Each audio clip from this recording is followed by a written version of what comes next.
ഉക്രൈനും റഷ്യയും തമ്മിലുള്ള നീണ്ടകാലത്തെ വലിയ യുദ്ധം അവസാനിക്കുന്നതിൻ്റെ സൂചനകളാണ് ട്രംപിൻ്റെയും അതുപോലെ തന്നെ റഷ്യൻ പ്രസിഡന്റ് വ്ളാഡിമിർ പുടിൻ്റെയും ചർച്ചയിലൂടെ ഉണ്ടായിക്കൊണ്ടിരിക്കുന്നത്. പക്ഷേ അങ്ങനെയാണെങ്കിലും മിഡിൽ ഈസ്റ്റിൽ ഒരു വലിയ യുദ്ധത്തിൻ്റെ കാർമേഘം അടിഞ്ഞുകൂടിക്കൊണ്ടിരിക്കുന്നു എന്നാണ് വ്യക്തമാകുന്നത്.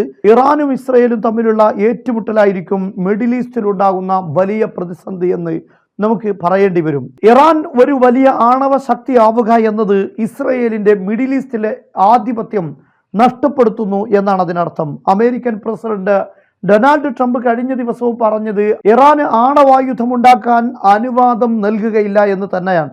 യഥാർത്ഥത്തിൽ ഇസ്രയേലിന് നേരെ ഇറാൻ ഒരുക്കി വെച്ച പ്രോമിസ് 3 എന്നറിയപ്പെടുന്ന മൂന്നാമത്തെ ആക്രമണം അത് ഇറാൻ നടത്തിയിട്ടില്ല. കഴിഞ്ഞ അമേരിക്കൻ ഭരണകൂടം, ബൈഡൻ ഭരണകൂടവും അതുപോലെ യൂറോപ്പും ചേർന്നിട്ടുണ്ടായ ചില നീക്കുപോക്കുകളായിരുന്നു ഇതിൻ്റെ പ്രധാന കാരണം. എന്നാൽ അത്തരം നീക്കുപോക്കുകളെയെല്ലാം ഇപ്പോൾ ട്രംപ് ചവറ്റുകൊട്ടയിലേക്ക് വലിച്ചെറിഞ്ഞിരിക്കുകയാണ്.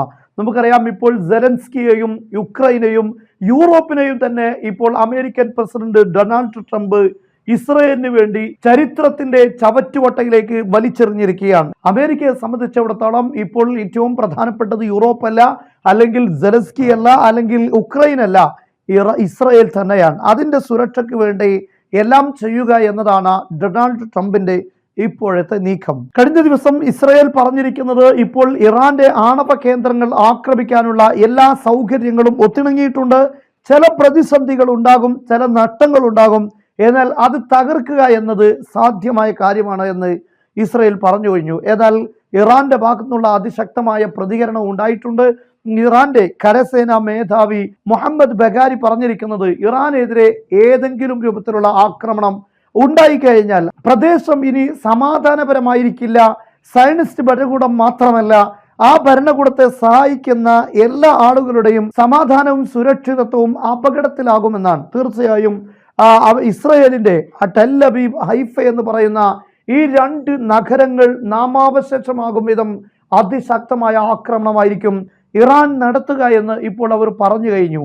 ഇതിനുള്ള നീക്കങ്ങളും അതിനുവേണ്ട പരിശീലനങ്ങൾ, സൈനിക പരിശീലനങ്ങളെല്ലാം ഇപ്പോൾ ഇറാൻ നടത്തിക്കൊണ്ടിരിക്കുകയാണ്. എന്തായാലും ഇസ്രയേൽ ഇറാന്റെ ആണവ കേന്ദ്രങ്ങൾക്ക് നേരെ ആക്രമിക്കുമെന്ന് തന്നെയാണ് ട്രംപിന്റെയും അതുപോലെ ഇസ്രയേലിന്റെയും ഒക്കെ പ്രസ്താവനകളിൽ നിന്ന് ബോധ്യപ്പെടുന്നത്. എന്നാൽ അത്തരം ഒരു ആക്രമണം ഉണ്ടാകുമ്പോൾ റഷ്യയുടെ പിന്തുണ ഇറാന് ലഭിക്കരുത്, ഇതിനു വേണ്ടിയുള്ള നീക്കങ്ങളാണ് അതിന്റെ മുന്നോടിയായി ട്രംപ് നടത്തിക്കൊണ്ടിരിക്കുന്നത്. വ്ളാഡിമിർ പുടിനുമായിട്ടുള്ള കൂടിക്കാഴ്ചകളിലൊക്കെയും ഇക്കാര്യങ്ങളാണ് ഇപ്പോൾ പ്രതിഫലിച്ചുകൊണ്ടിരിക്കുന്നത്.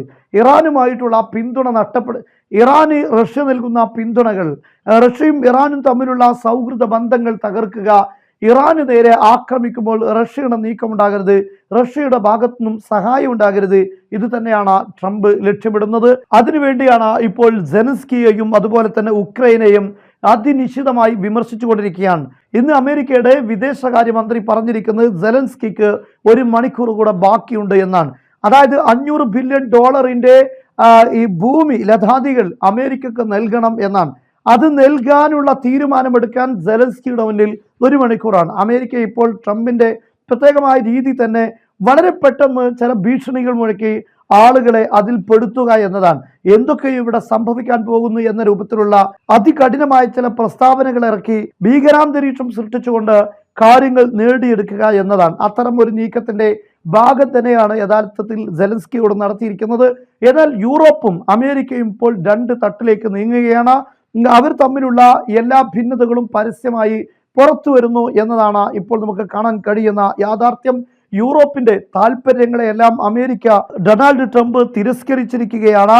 റഷ്യ ഏത് സമയത്തും യൂറോപ്പിനെ ആക്രമിക്കുമെന്നാണ് യൂറോപ്പ് മനസ്സിലാക്കുന്നത്. എന്നാൽ ആ ആക്രമണങ്ങൾക്ക് അമേരിക്ക കൂടെ റഷ്യക്ക് പിന്തുണ നൽകുന്ന രീതിയിലേക്കാണ് കാര്യങ്ങൾ പോകുന്നത്. അമേരിക്കയുമായിട്ടുള്ള വലിയ ഭിന്നതകളിലേക്കാണ് ഈ കാര്യങ്ങളെല്ലാം നീങ്ങിക്കൊണ്ടിരിക്കുന്നത് എന്ന കാര്യം ഇവിടെ വ്യക്തമാണ്.